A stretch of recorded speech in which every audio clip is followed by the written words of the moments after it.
Frères et sœurs, bonjour. C'est par grâce, aujourd'hui encore, que nous pouvons, avec joie et avec foi, nous approcher de notre Dieu pour le célébrer, chanter ses louanges et le glorifier. L'apôtre Paul pouvait dire aux Éphésiens « Vous étiez morts par vos offenses et par vos péchés, dans lesquels vous marchiez autrefois, selon le prince de ce monde, selon le prince de la puissance de l'air, de l'esprit qui agit maintenant dans les fils de la rébellion. » Nous tous aussi, nous étions de leur nombre et nous vivions autrefois selon les convoitises de notre chair, accomplissant les volontés de la chair et de nos pensées. Nous étions par nature des enfants de colère comme les autres. Mais Dieu, qui est riche en miséricorde à cause du grand amour dont il nous a aimés, nous qui étions morts par nos offenses, nous a rendus vivants avec Christ. C'est par grâce que vous êtes sauvés. Il nous a ressuscités ensemble et il nous a fait asseoir ensemble dans les lieux célestes en Jésus-Christ, afin de montrer dans les siècles à venir l'infinie richesse de sa grâce par sa bonté envers nous en Jésus-Christ. C'est par grâce que vous êtes sauvés par le moyen de la foi, et cela ne vient pas de vous, c'est le don de Dieu. Ce n'est point par les œuvres afin que personne ne se glorifie, car nous sommes son ouvrage, ayant été créés en Jésus-Christ pour de bonnes œuvres que Dieu a préparées d'avance, afin que nous les pratiquions, que son nom soit béni. Et aujourd'hui encore, nous sommes heureux de pouvoir servir, honorer et glorifier notre Dieu, glorifier Jésus-Christ au travers du chant, de la louange. Que son nom soit béni. Déjà, nous remercions la famille Labol et Léa qui vont nous conduire dans ce temps de chant. Que Dieu les bénisse et que Dieu vous bénisse. À tout à l'heure.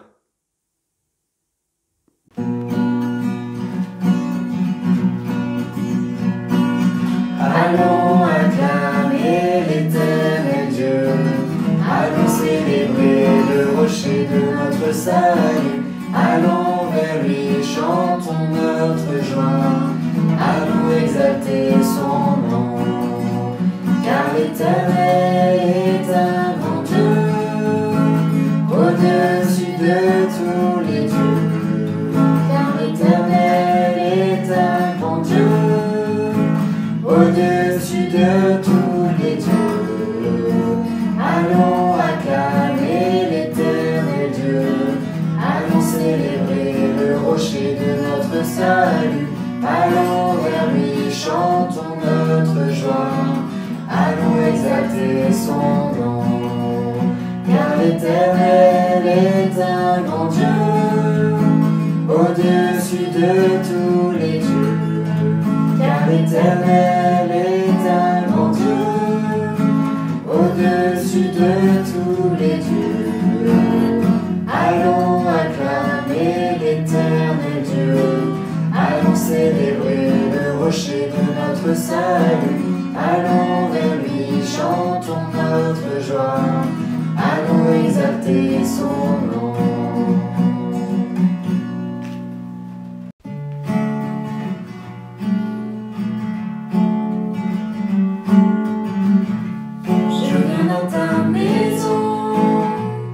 Je veux te rencontrer, tel que je suis abandonné. Alors que nous chantons, ton esprit me remplit, mon âme est libérée. Je viens dans ta maison, je veux te rencontrer, tel que je suis abandonné. Alors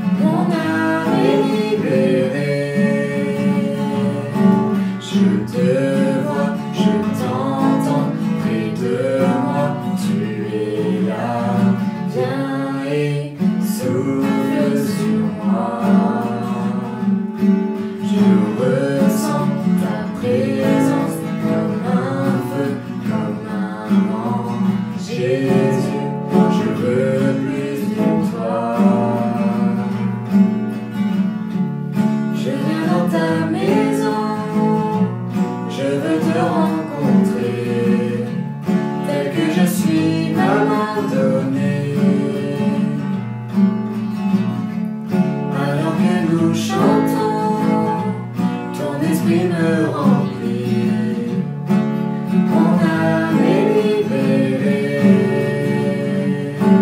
Je te vois, je t'entends, près de moi, tu es là. Viens et souffle sur moi. Je ressens ta présence comme un feu, comme un vent. Jésus, je veux plus de toi. Jésus, je veux plus de toi. Jésus, je veux plus de toi. Jésus, je veux plus de toi.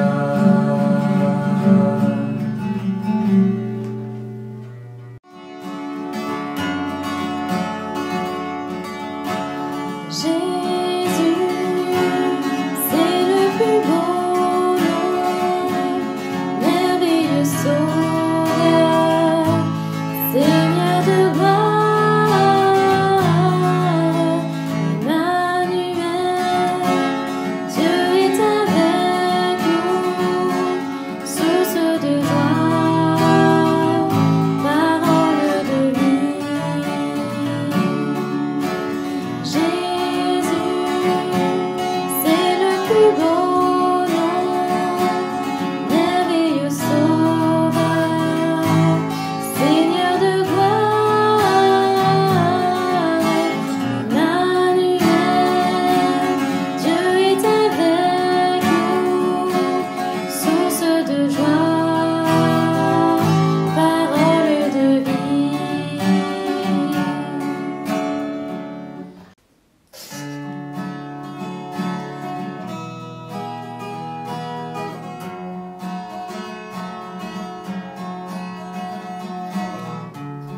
Oh, quelle paix dans ce moment, dans le calme de ta présence, quand le bruit faiblit et tu parles à mon âme, tu as toute mon attention, fais-moi entendre ta voix, je ne veux rien manquer.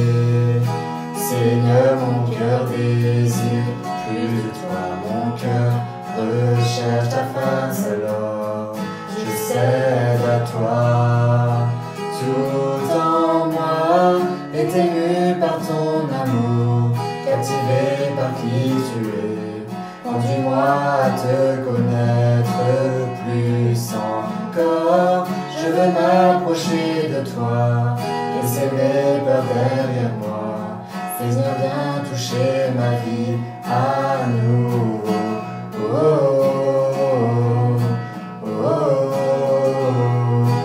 oh, oh, oh. Comme le soleil à l'aurore, comme la brise dans la nuit, ta paix me restaure, tu me donnes la vie. Il n'y a aucune hésitation dans ton amour, ton affection, rien n'est comparable. Seigneur, mon cœur désire plus de toi, mon cœur recherche ta face, alors je cède à toi. Tout en moi est ému par ton amour, captivé par qui tu es. Conduis-moi à te connaître plus encore. Je veux m'approcher de toi, laisser mes peurs derrière moi. Seigneur, viens toucher ma vie à nouveau. Oh, oh, oh, oh, oh, oh, oh. Toi j'ouvre mon cœur, Seigneur. À toi j'ouvre mon cœur à jamais. Fais ce que toi seul sais faire. Jésus, viens régner dans ma vie. À toi j'ouvre mon cœur, Seigneur. À toi j'ouvre mon cœur à jamais. Donc fais ce que toi seul sais faire. Jésus, viens régner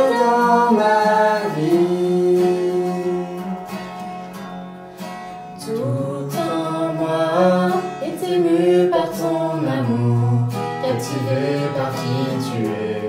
Conduis-moi à te connaître plus encore. Je veux m'approcher de toi, laisser mes peurs derrière moi.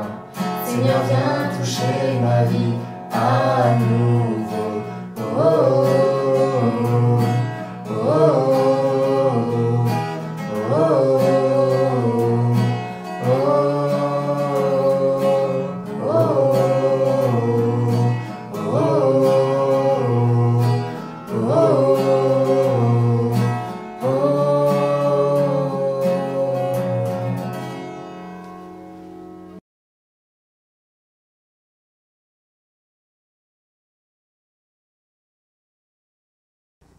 Un grand merci à la famille Labol, un grand merci à Léa de nous avoir conduits dans ce temps de chant et de louange à notre Dieu. Nous avons été heureux de pouvoir le faire toutes et tous ensemble et nous voulons encore, c'est vrai, dire merci à notre Dieu. Nous avons vraiment un Dieu merveilleux, bon, il est fidèle, il nous aime, que son nom soit béni.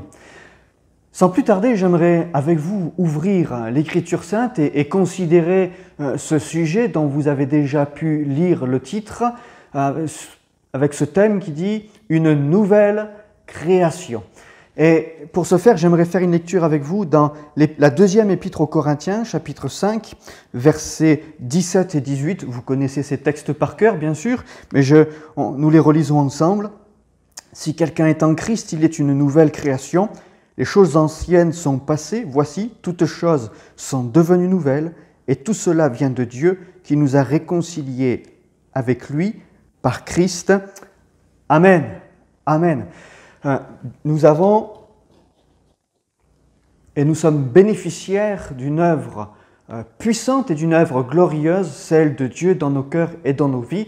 Voici, les choses anciennes sont passées, voici, toutes choses sont devenues nouvelles. La nouvelle version français courant nous dit « Si quelqu'un est uni au Christ, il est une nouvelle création, ce qui est ancien a disparu, une réalité nouvelle est là. » À la suite de la foi que nous avons placée dans la personne de Jésus, dans ses paroles et dans ses œuvres, accompagnée de notre repentance à l'égard de Dieu, c'est alors engagé un processus dans nos vies, un changement profond, un changement de mentalité, un changement d'intention. Le changement, c'est maintenant, oui, les choses anciennes sont passées, ce qui est ancien a disparu, mais le changement aussi, c'est doucement, parce qu'une réalité nouvelle aussi est là, mais c'est une réalité qui est chaque jour en cours. Toutes choses sont devenues nouvelles, mais aussi devenant nouvelles, un processus qui est en cours au quotidien dans nos cœurs et dans nos vies. Parfois, certains événements subis viennent accélérer le processus de ce changement. Après avoir évolué à un certain palier, on en franchit un nouveau, étape après étape, d'un processus qui ne cesse d'être actif, quand bien même nous sommes parfois stoppés ou ralentis en fonction des circonstances et des événements tels que c'est le cas aujourd'hui. Des étapes à franchir afin d'être affranchis de ce qui ralentirait notre course et qui nous détournerait de l'objectif fixé par Dieu lui-même, à savoir que nous vivions avec lui afin de célébrer sa gloire. Il arrive dans la vie du croyant des moments forts, des moments importants qui vont définir les temps à venir. C'est ainsi que les deux disciples sur le chemin d'Emmaüs changeront de sujet de conversation après ce temps passé sur le chemin à écouter cet homme qui n'était autre que le Christ ressuscité. Et après être rentrés avec lui dans une maison pour y passer la nuit. C'est là que leurs yeux se sont ouverts sur la personne de Jésus. C'est ainsi que Thomas, dans une maison pourtant fermée, y a vu entrer Jésus afin de se révéler à lui personnellement. Comme quoi, il peut s'en passer des choses, n'est-ce pas, dans nos maisons. Pour Thomas comme pour les deux disciples, ces moments semblaient être du temps perdu, ils étaient épuisés, leur esprit divaguait, lassé, découragé, mais bien au contraire, ce temps-là n'était pas du temps perdu, mais ce fut là qu'ils ont franchi une étape. C'est à ce moment-là qu'un changement en profondeur s'est opéré dans leur cœur. Alors je dirais, comme pour les 2 disciples sur le chemin d'Emmaüs et comme pour Thomas, quand une pause s'impose. Ce que l'on peut déduire rapidement de ces 2 exemples, c'est qu'il nous faut parfois mourir à certaines idées, qu'il nous faut mourir à nous-mêmes, mourir à certains objectifs personnels afin d'entrer dans ce que Dieu a préparé d'avance pour nous. Et c'est là ce que j'aimerais considérer avec vous ce matin, cette transformation qui est nécessaire, et je dirais même qu'elle est la normalité pour tout chrétien. C'est pourquoi nous sommes exhortés par Dieu à nous abandonner entre ses mains afin d'être aujourd'hui encore transformés par lui. Alors, quelqu'un pourrait dire, qu'est-ce qu'être transformé? Alors le dictionnaire nous dit tout simplement, c'est aller au-delà de sa forme actuelle, établie ou imposée. C'est aussi changer la nature et la structure de sa forme. C'est ça la transformation. Changer la nature et la structure de sa forme. Et pour cela, j'aimerais tout simplement prendre l'image de la chenille qui se métamorphose, qui se transforme en papillon. Premièrement, la chenille va déposer son œuf sur une plante bien choisie.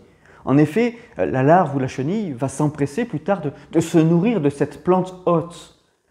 La chenille grandit en rampant sur le sol, se nourrissant des feuilles ici-bas sur cette terre, des feuilles mortes qui se décomposent. Et c'est à l'exemple de l'homme charnel vivant sur cette terre qui se nourrit des choses ici-bas. Mais vient ensuite le moment où la chenille tisse un cocon et se transforme en chrysalide. À l'intérieur de la chrysalide, la chenille va se digérer elle-même, elle meurt à elle-même. Tout son corps est dissous par des enzymes et réduit à un état semi-liquide. Ses organes se réorganisent alors pour s'adapter à sa future vie de papillon. Il est intéressant de voir que le cocon a été créé et formé en direction du ciel. Et cela est obligatoire et très important afin de pouvoir être en contact avec les rayons du soleil qui vont déclencher plus tard le processus du passage à une vie nouvelle, devenir une nouvelle création, un papillon. Au moment favorable, après quelques semaines, les rayons du soleil viennent percer le cocon qui est tourné dans sa direction. La chrysalide doit alors s'activer pour ouvrir le cocon. Et il est impératif qu'elle l'ouvre d'elle-même. Il ne faut pas qu'elle soit aidée pour déchirer la poche de ce cocon. Il faut qu'elle l'ouvre elle-même. Pourquoi? Pour développer ses muscles, afin de pouvoir voler par la suite. Si ce n'est pas elle qui déchire le cocon, ses muscles ne se formeront pas, le papillon ne pourra pas voler et il mourra. C'est une action qui peut paraître anodine, mais qui est pourtant primordiale. Ensuite, lorsque ces choses sont produites, les ailes sont séchées par ce soleil qui a percé cette chrysalide, qui a percé ce cocon, et le papillon vole, butine, de fleur en fleur. Sa destinée a changé. Et comme pour cette chenille qui devient papillon, pour être transformée, nous avons besoin, nous aussi, de fixer nos regards vers le ciel, d'être tournés vers le ciel, au trône de la grâce, vers le Christ Jésus. Les rayons de soleil de sa justice nous rendent capables, nous aussi, en tant que chrétiens, que chrétiennes, de prendre notre envol afin qu'après une mort à nous-mêmes, après des temps de souffrance et de persévérance, nous puissions aussi connaître cette destinée des enfants de Dieu. L'apôtre Paul pouvait dire aux Romains « Je vous exhorte donc, frères, par les compassions de Dieu, à offrir vos corps comme un sacrifice vivant, saint, agréable à Dieu, ce qui sera de votre part un culte raisonnable. Ne vous conformez pas au siècle présent, mais soyez transformés par le renouvellement de l'intelligence. » Cette œuvre n'est pas automatique et Dieu ne le fera pas sans nous. Comme démonstration, nous pourrions citer l'exemple de Jacob. À l'exemple de la chenille qui se transforme en papillon, Jacob va vivre ce que Dieu lui avait annoncé 3 chapitres précédemment lorsqu'il lutta avec Dieu. Il est devenu Israël. Une mort à lui-même, à ses objectifs, à ses désirs personnels, à une vie qui était tournée et centrée sur son ego pour vivre ce que Dieu avait préparé pour lui. Voici pourtant un homme, Jacob, qui était plein de réussite, plein d'imagination, avec un esprit vif, calculateur, et avec peu, il était capable de produire beaucoup. Un homme incroyable, et de nos jours, cet homme attirerait tous les honneurs et toutes les convoitises. Et voilà que cet homme était animé d'un profond mal-être, alimenté par de nombreux problèmes qui étaient non réglés dans sa vie et des soucis envahissants. C'est ainsi qu'il s'est retrouvé à fuir à de nombreuses reprises, après avoir trompé son entourage de manière répétée. Mais un jour, Jacob a voulu vivre quelque chose de nouveau. Il ne voulait plus fuir. Lorsque celle qu'il aimait, Rachel, mourut subitement, il lui fallut réagir, s'enfuir. C'est alors que Jacob se mit à genoux devant la tombe et il nous est dit que c'est Israël qui se releva. Il fut là, transformé, lorsqu'il a plié le genou. Il nous est dit, Rachel mourut et elle fut enterrée sur le chemin d'Ephrata. C'est Genèse 35. Donc, Rachel mourut et fut enterrée sur le chemin d'Ephrata, qui est Bethléem. Jacob éleva un monument sur son sépulcre. C'est le monument du sépulcre de Rachel qui existe encore aujourd'hui. Il nous dit, notez bien, Israël partit et il dressa sa tente au-delà de Migdal Eder. Jacob plie les genoux, Israël se relève et poursuit le chemin. Quel changement, quelle transformation dans la vie de cet homme. Il venait de perdre celle qu'il aimait, Rachel est morte. Mais nous voyons aussi qu'il y a quelque chose d'autre qui est mort en ce moment-là. C'est lui-même, c'est son ego, c'est son désir de s'en sortir toujours, de toujours vouloir relever les défis avec ses propres forces et de constater, événement après événement, ses échecs personnels, qui avaient un impact important sur son entourage et sur sa propre famille. De Jacob, il est devenu Israël. Quelle transformation, la chenille en papillon. Dans le Nouveau Testament, il est aussi question d'une personne qui a dû mourir pour vivre. Dans l'Évangile selon Marc, au chapitre 5, et à partir du verset 21 jusqu'au verset 43, nous voyons qu'il est question de la guérison de la femme à la perte de sang et de la résurrection de la fille de Jaïrus. Et lorsque nous nous attardons sur ce texte, nous voyons l'une des raisons de la venue de Jésus-Christ sur cette terre. En effet, pour quelle raison Jésus est venu? Pour quelle raison est-il venu? Entre autres aussi sur cette terre d'Israël. Il est venu pour guérir là, et dans ce texte, c'est ce que nous découvrons, il est venu pour guérir un Israël qui était malade, un Israël qui était mourant, représenté ici par la femme à la perte de sang, bien sûr, mais aussi par la fille de Jaïrus, qui était un chef de la synagogue. D'ailleurs, il y a quelque chose qui vraiment m'interpelle et qui m'étonne fortement à la lecture de ce texte et qui, ces derniers jours, m'ont profondément touché, c'est qu'il est dit le père, voyez, il est question du père, c'est la fille de Jaïrus. C'est le père qui est mis en avant. Je me souviens lorsque Lisa est née dans des conditions un peu précipitées et particulières, elle a dû être ensuite placée dans le service de néonatologie, donc à Grenoble. Et puis le soir, bien sûr, après tous ces événements bousculants, je suis allé dès que possible donc, au service de néonatologie et puis il y a l'interphone en bas, je sonne à l'interphone afin que le personnel de ce service puisse m'ouvrir les premières portes et puis ensuite suivre tout le protocole et le processus pour entrer dans le service et accéder jusqu'à la chambre. Et alors j'étais devant la porte d'entrée du bâtiment et puis on me dit « Bonjour, qui êtes-vous » Donc je me présente, d'où Jean-Noël.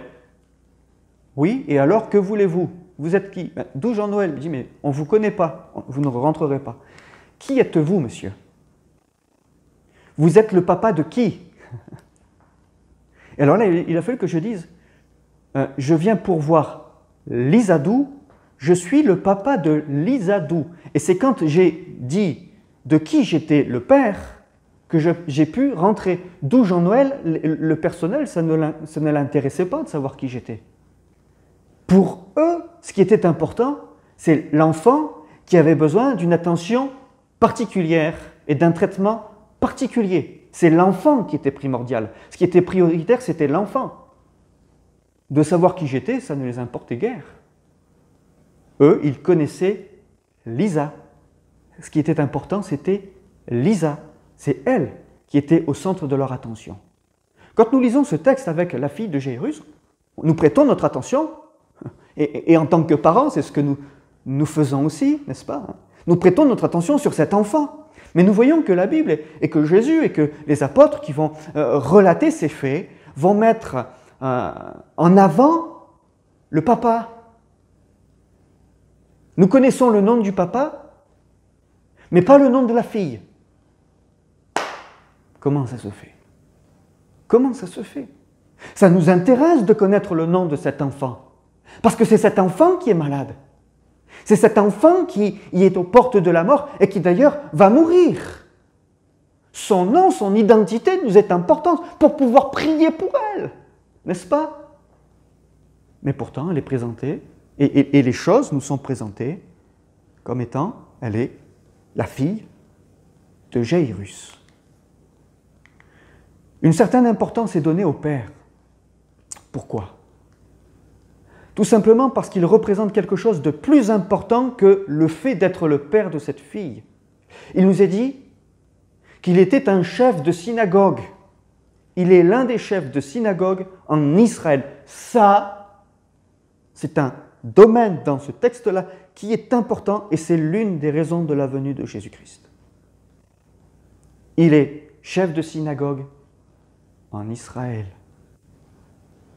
Un Israël qui a plié le genou.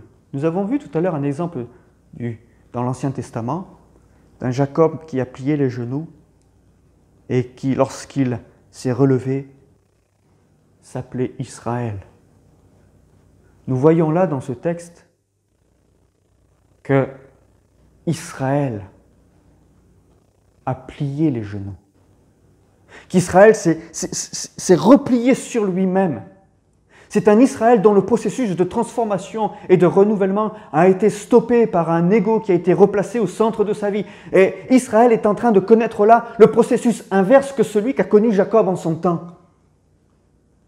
Jairus, chef de synagogue, a des responsabilités. Il a un savoir, il a un héritage qu'il a reçu et qu'il doit transmettre afin de vivre et de faire vivre. Mais sa propre fille meurt. Le message est fort, le message spirituel est fort. Sa propre fille meurt. La transmission ne se fait pas. Le lien est rompu. La chaîne de la vie est brisée malgré la meilleure des volontés. La guérison de cette fille était impossible dans l'état qui était le sien. Non pas que Jésus ne pouvait pas le faire, mais parce que le meilleur était ailleurs. Il fallait que cet Israël orgueilleux et faussement sécurisé par sa propre justice meure à lui-même pour ressusciter à une vie nouvelle, totalement nouvelle, transformée ainsi par le renouvellement de l'intelligence et la compréhension des choses de Dieu, des raisons de la venue du Messie, de Jésus-Christ. Il fallait que cet Israël-là malade et mourant, cet Israël mourant, meurt. Un Israël qui pendant bien trop longtemps s'était tenu debout, à lever les bras vers le ciel et en pensant que, un Israël enorgueilli, qui avait oublié de se tenir à genoux devant Dieu et de s'abandonner entièrement à Dieu, à ne compter plus que sur lui-même. Comme pour cette fille de Jairus. Et pour chacun d'entre nous, il y a l'œuvre de Dieu dans nos cœurs et dans nos vies. Ce processus, quand bien même les choses et les circonstances dans nos vies, et peut-être parfois dans nos cœurs, ce que nous pouvons vivre dans le domaine spirituel, il y a des choses qui sont complètement en train de s'éteindre et de mourir. Peut-être qu'il est bon parfois de laisser mourir certaines choses pour pouvoir vivre quelque chose de nouveau avec Dieu, selon le plan de Dieu, selon la volonté de Dieu. La fille de Jairus va ressusciter et vivre une vie nouvelle. Et comme nous disions et nous partagions pour les enfants il y a quelques jours de cela, non seulement Jésus l'a ressuscitée, mais elle est en pleine santé. Voyez, totalement guérie, plus aucun ennui de santé. Ce qui l'avait amené à sa mort n'est plus. Elle ne craint rien, elle ne craint plus rien. C'est une vie nouvelle pour elle. Je crois que Jésus-Christ peut faire quelque chose encore de grand et de puissant dans nos cœurs et dans nos vies. Et je conclus en disant, oui, la chenille devient papillon après une mort à elle-même. C'est seulement à ce prix-là qu'elle vivra. La mort est la fin de l'homme ici-bas, c'est vrai. Et il fallait qu'Israël meure aussi selon la chair. Mais Dieu possède la puissance de la résurrection, la puissance de vie et le pouvoir de nous transformer encore à l'image de son Fils Jésus-Christ. Oui, les choses anciennes sont passées, toutes choses sont devenues nouvelles. Nous sommes, avec Christ et par Christ, une nouvelle création. Que son Saint nom soit béni. Amen. Nous courbons nos fronts. Notre Dieu, notre Père, nous voulons maintenant encore glorifier ton nom et te dire merci. Merci pour ton œuvre, merci pour ce processus que tu as entamé dans nos vies et nous le savons, tu le mèneras à la perfection afin que nous soyons semblables à l'image du Christ, à l'image de ton Fils, afin que tel qu'il est, tel nous serons. Seigneur mon Dieu, merci parce que notre destinée, c'est ça. Notre destinée, elle est dans ton ciel, dans ta gloire. Notre destinée, c'est toi, Jésus. C'est toi. Et vivre avec toi, afin de célébrer ta gloire. Que ton nom soit béni. Que ton nom soit béni. Alors merci pour ce processus de vie et de transformation, de métamorphose, la métanoïa, Seigneur, dans nos cœurs et dans nos vies. Merci pour ton œuvre et merci de nous amener encore plus loin. Merci aussi dans ce temps de confinement et avant que nous puissions toutes et tous commencer à sortir lentement, péniblement peut-être, de ce cocon et de ce confinement.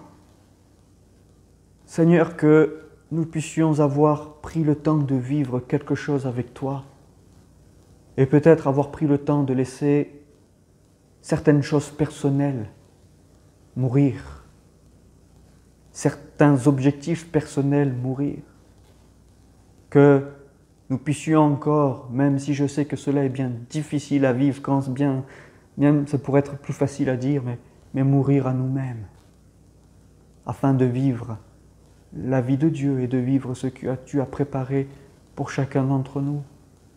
Alors bénis-nous, Seigneur, merci encore de te révéler à nous et de nous interpeller concernant les choses qui concernent le royaume de Dieu. Seigneur, merci de faire ton œuvre et si aujourd'hui, mon frère et ma sœur peut vivre des temps difficiles comme Jacob l'a connu en son temps, perdre quelque chose de cher, de précieux, d'important, qui plonge dans un profond désarroi. Seigneur, merci d'agir par ton Saint-Esprit, afin que ce soit là non pas l'occasion d'une fuite, d'un recul, mais de plier les genoux devant toi, afin de pouvoir se relever, changer et transformer, entrant encore et poursuivant dans ces œuvres que tu as préparées d'avance, dans ce chemin que tu as déjà tracé et que tu nous invites encore aujourd'hui à emprunter. Seigneur, que ton nom seul soit béni, que ton nom seul soit glorifié. Gloire à ton nom.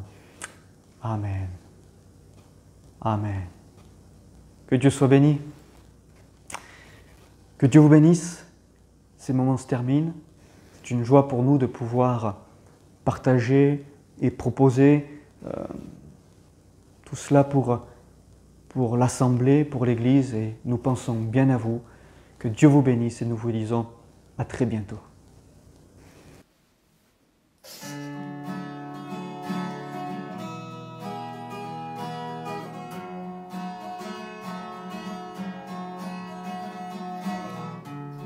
Oh, quelle paix dans ce moment, dans le calme de ta présence, quand le bruit faiblit et tu parles à mon âme, tu as toute mon attention, fais-moi entendre ta voix, je ne veux rien manquer.